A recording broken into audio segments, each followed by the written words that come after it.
Did you ever think to yourself, by the Emperor, I wish I didn't have to bring all those weirdos with their annoying personalities with me? Instead of having to babysit your colourful gaggle of fanatics, heretics, mutants, robot lovers, thieves, and xeno-filth, why not just ignore all of them and embrace the introvert lifestyle? Is it possible to play Warhammer 40k as a solo rogue trader without taking along any companions? In order to find out, I start a new game, and because I'm not a masochist, I decide to go with normal difficulty. I choose a portrait, add some tattoos and augmentations before jumping into the important stuff. For the homeworld, I go with Fortress World, as free attacks are great and it seems like a good fit for the portrait. I choose the Crime Lord origin, as Surefire Plan adds a nice bonus to either attack damage or dodge rating, both of which should be quite important for a solo character. Next, I obviously go with the soldier archetype and put the attribute points into ballistic skill, agility, and perception.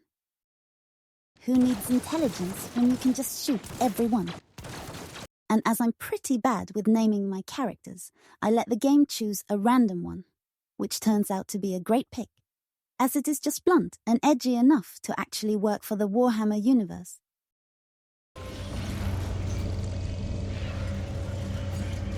Finally, jumping into the game, Pandora is approached by Kunrad, deals with a rogue servitor, and meets up with Theodora, the current rogue trader and head of the von Valancia's dynasty. The gathering is rudely interrupted by an attack on the ship, and Pandora ends up being kidnapped by Kunrad.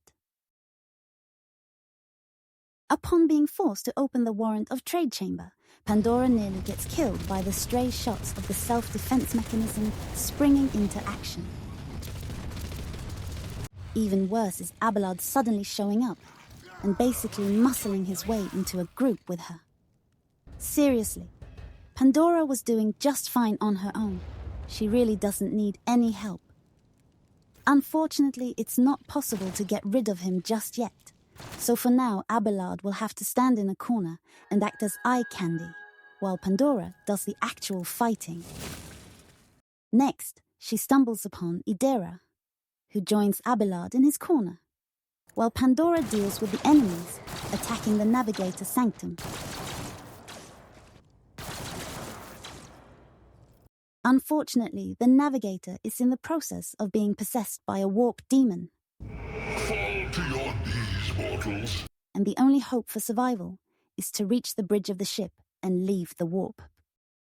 On the way there, the group meets up with Argenta, who doesn't take no for an answer, and ends up as yet another party member, admiring the finer details of the surrounding walls.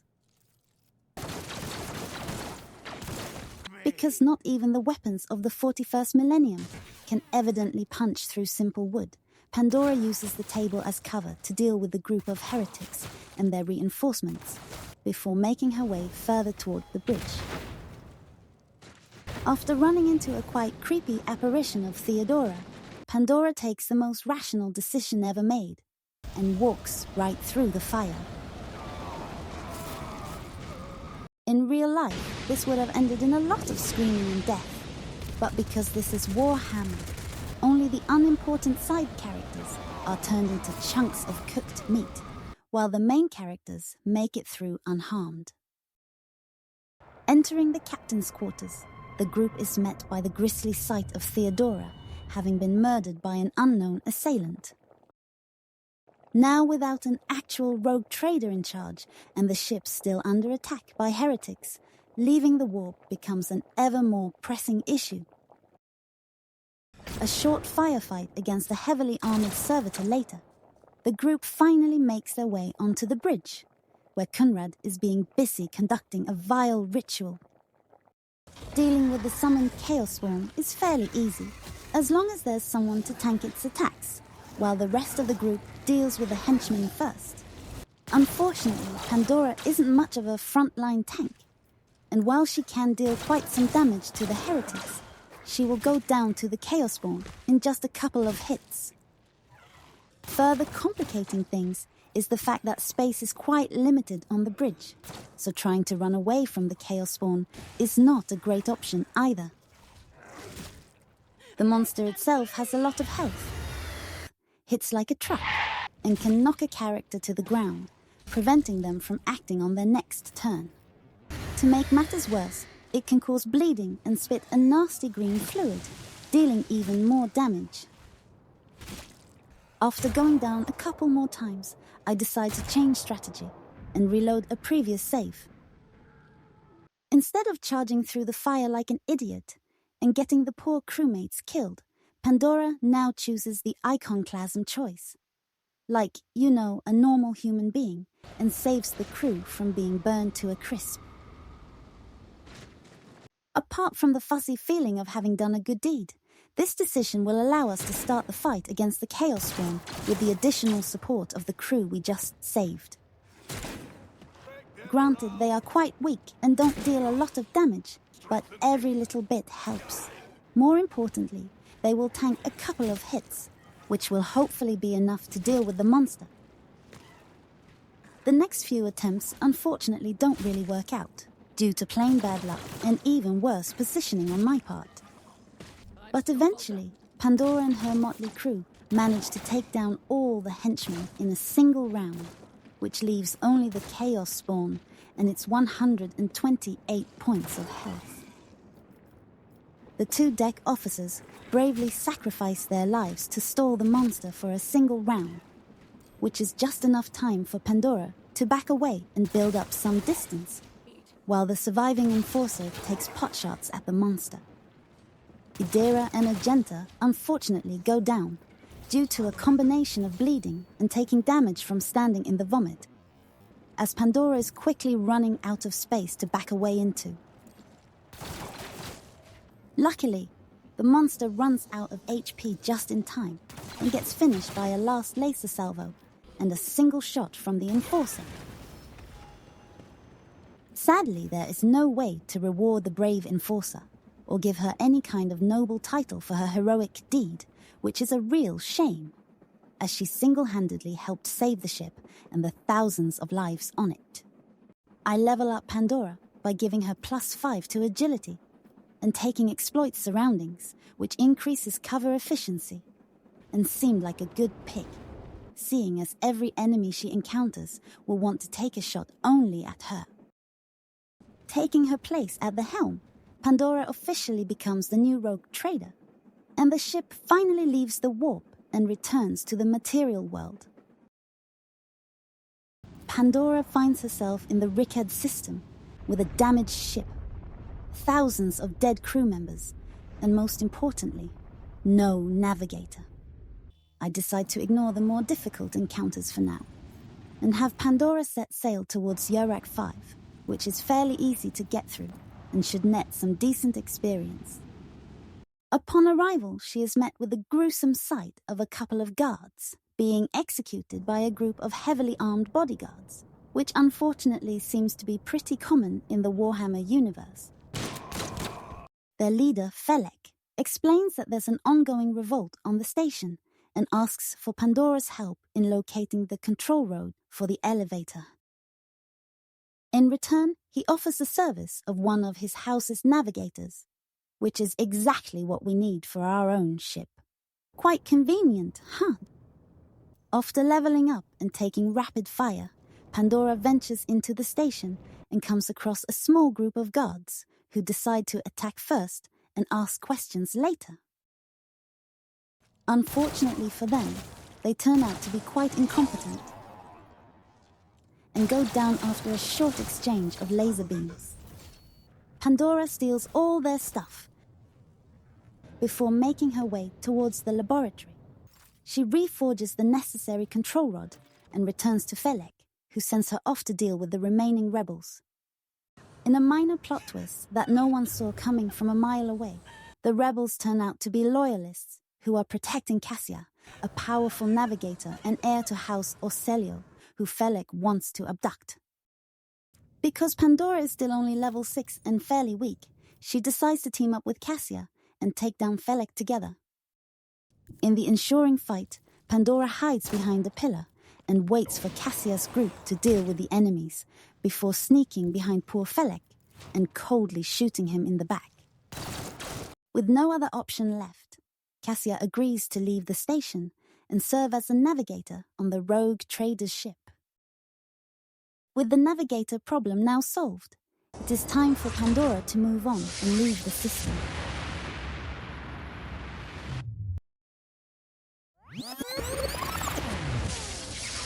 But because nothing is ever straightforward in Warhammer, the cult of the Bloodspun Web decide to interrupt and make a quiet bloody entrance, inviting Pandora to visit their temple hidden somewhere in the bowels of the ship.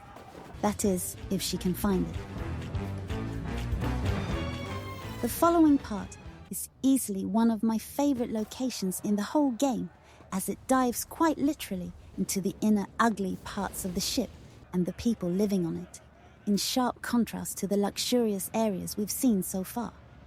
Arriving in the freight line area, Pandora starts by going on an extensive tour through the compartment, taking in the local sights, culture and cuisine, and even interacting directly with some of her subjects. While inspecting the local food distribution, she stumbles upon several crates of weapons being smuggled, with the smugglers not particularly happy about it. The ensuing fight takes a turn for the worse once the enemies manage to get into melee range. But with a lot of luck and the extensive use of grenades, Pandora manages to barely scrap by. Finally hitting level 8, Pandora takes unfaltering fire, which does away with the 25% penalty to damage when using rapid fire and is fairly important for her, as she will be using that skill a lot. Having visited most of the compartment by now, Pandora runs into a mutant gang leader and his merry band of scoundrels, who unfortunately refuse to go down quietly. The mutants are all armed with melee weapons, which makes it quite challenging for a ranged character to deal with them. Additional, upon death, they will release a cloud of poison gas that deals damage to normal humans and will heal their fellow mutants. Pandora's first attempt eventually ends with her getting stabbed and going down. So for her next attempt, I tried to figure out a better tactic. As it turns out, the solution is actually quite simple. Those mutants might be kind of scary in melee, but they are really slow when trying to chase after someone. There is an important life lesson to be found here. Never skip cardio day, even, or especially, in the grim darkness of the 41st millennium. Taking advantage of their low speed, Pandora just keeps kiting them around the area and taking them down one by one, with the game's camera actually being the most annoying enemy, as it seems to have a problem with the low-hanging ceiling. With the mutants now out of the way, it's time for Pandora to take a leap of faith, which leads her down into the cult's temple. After taking a refreshing and totally healthy bloodbath, and choosing the iconoclastic option again, she leaves the terrible squalor and poverty behind, and finally ends up back on the quite luxurious bridge of the ship. Having experienced more than enough of her ship's culture and cults, Pandora decides to do the next best thing: drop down into an active warzone. Lucky for her, the capital world of the system, Ricard Minoris, just happens to be under heavy attack by both heretics and rebels. After arriving at the starport, Pandora helps the defending soldiers deal with the group of enemies assaulting the transport ships. Unfortunately, due to heavy anti-air fire, it's too dangerous to fly back to her ship. So for now, Pandora is stuck in the middle of a battlefield until she can deal with the air defense. Her solo trip only lasts for a single combat though, as she stumbles into both a cutscene and a tech priest called Pascal, who sadly insists on accompanying her and won't accept no for an answer. Which is why he suffers the same fate as the other companions, having to stand in a corner and do absolutely nothing. The next fight brings Pandora up to level 10, and she takes the fortress skill for the damage boost. which comes in handy when dealing with a group of heretics who manage to lure Pandora into an ambush. Pandora ends up defeating the heretics after a lengthy firefight and executes the group's leader, before making her way to the huge anti-air cannon that is blocking her shuttle from leaving the spaceport. The previous battles weren't much of a challenge, so I have Pandora charge into this fight without much regard for her own safety, and try to take out the sniper sitting on top of the building, which works great. Until it doesn't, and Pandora ends up getting shot by the very same sniper she had set out to take down. For the next attempt, Pandora decides to go for the true and tested tactic of exploiting the stupidity of the AI by bravely hiding around a corner and thus forcing the heretics, including the sniper, to charge towards her position, even if this means walking through literal fire. To no one's surprise, the poor heretics either burn to death or go down in a hail of laser fire. With the last obstacles out of the way, Pandora now deals with the anti-air gun, before moving on and talking to the governor of the planet, who doesn't seem quite aware just how desperate the situation actually is. More importantly, he gives her the location of a monastery, where we hopefully might find a guy called Heinrichs, who's working for the Inquisition, and whom we are supposed to help out with his investigation. Before doing so, Pandora takes a short detour to deal with a cult of Tsench worshippers underneath the government district, using the time-honored imperial traditions of presumption of guilt until proven innocent, and kill first, ask questions later. Our next target is the planet Ricardi Filia, where the prisoners, led by the warden himself, have taken control of a prison complex. There are only 2 battles to be fought here, the first one being an ambush by a group of former prisoners, which doesn't pose a serious challenge for Pandora. Exploring the prison further, Pandora stumbles into a group of pirates and decides to let them leave in peace, as being a murderous space criminal is clearly a lot better than being a filthy heretic disrespecting the Emperor. The next fight is against the prison warden himself, who has unearthed a heretical chaos artifact, which requires Pandora to destroy the 3 mirrors first, as otherwise the boss will keep getting revived by them. In my previous playthroughs, the warden would always grab his sword and charge into melee, which for a ranged character like Pandora obviously isn't a good thing. For this reason, I was quite worried when first approaching this encounter, but fortunately the warden decided that he couldn't be bothered to chase Pandora around the room, and opted to only use his pistol to take potshots at her. Because of that, the fight turned into a pretty unspectacular game of running from cover to cover and taking out the heretics, before dealing with the mirrors and finally shooting the warden after having set him on fire for good measures. Pandora is rewarded by another level up and chooses the skill Spare Magazine, which gives her a free reload during combat. After returning to the ship, the only thing left for Pandora to do in the system is to travel to the monastery and look for the missing inquisitorial acolyte. Unfortunately, Pascal refuses to be left behind, and so gets to stare at the very interesting walls yet again, while Pandora goes off on her own looking for Heinrichs. Luckily, this doesn't take long, as she stumbles upon him interrogating a heretic just down the hallway. Unfortunately, he insists on joining her as well, and directs Pandora to look for the entrance to the reactor in order to prevent the heretics from detonating it. To get there, Pandora has to fight a team of heavily armed snipers while dealing with the total lack of safety measures around highly dangerous voltages blocking the path. Disguising herself as a dirty heretic, she manages to sneak into the next room and overload the machines there, frying the heretics and opening the way down to the reactor core. Pandora is met by a masked woman hurling insults, and a fight for control over the reactor ensures.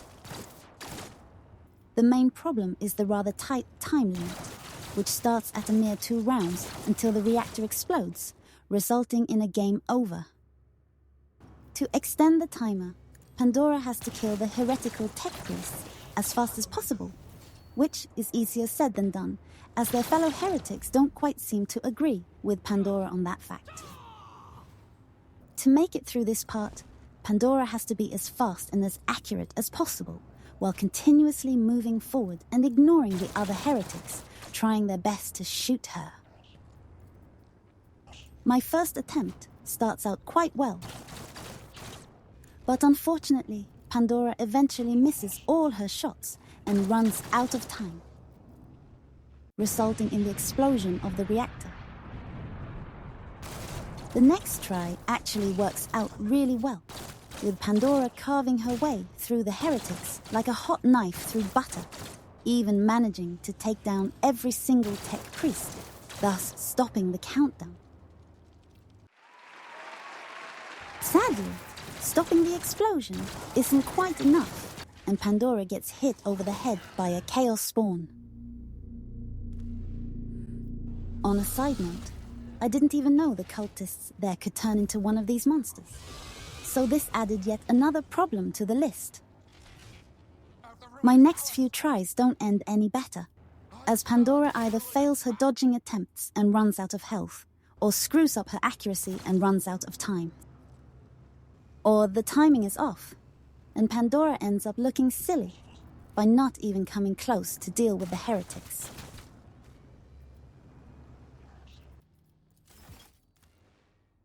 Needless to say, this part of the game turns into quite the slugfest, with poor Pandora repeatedly charging in and bashing her head against the mission design just to get shot down, sometimes literally, by the game.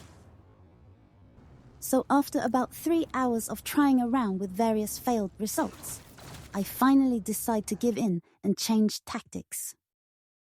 I have Pandora travel back to her ship and retrain all of her talents and skills, changing some of them around, and most importantly, pick up the medic skill, which will allow her to make use of medikits now. Seeing as a lot of my failed attempts were simply due to running out of health, and having no way to heal up, this seems like a great idea, and I'm somewhat ashamed that I didn't think of this earlier.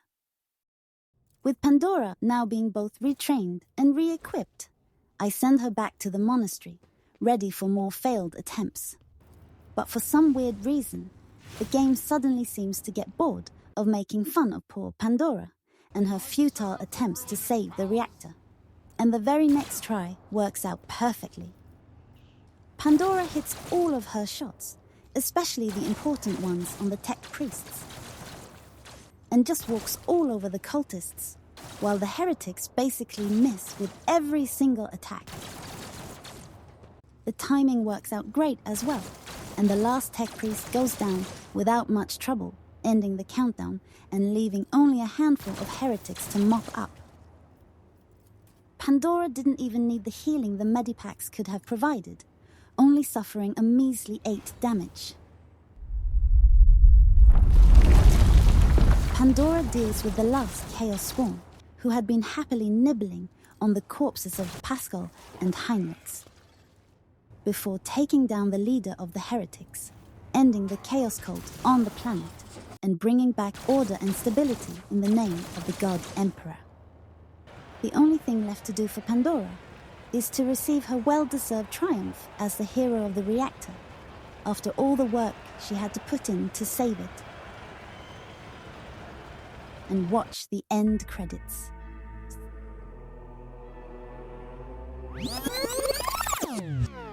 But because nothing is ever easy in Warhammer, the parade is rudely interrupted by heretical forces, and Pandora's shiny new tank gets blown up.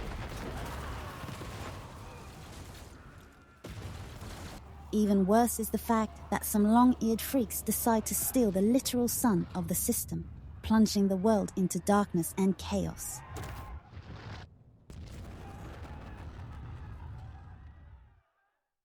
After defeating the ambush, Pandora realizes that her only chance to make it off the doomed planet is to reach the shuttles at the spaceport.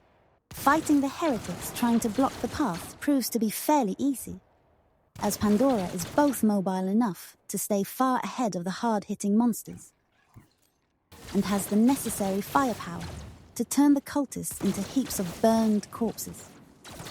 She meets up with a group of heavily armed Adeptus Arbites who join in helping put down a demon of siege, before finally reaching the starport, ready to board a shuttle back to the safety of her ship.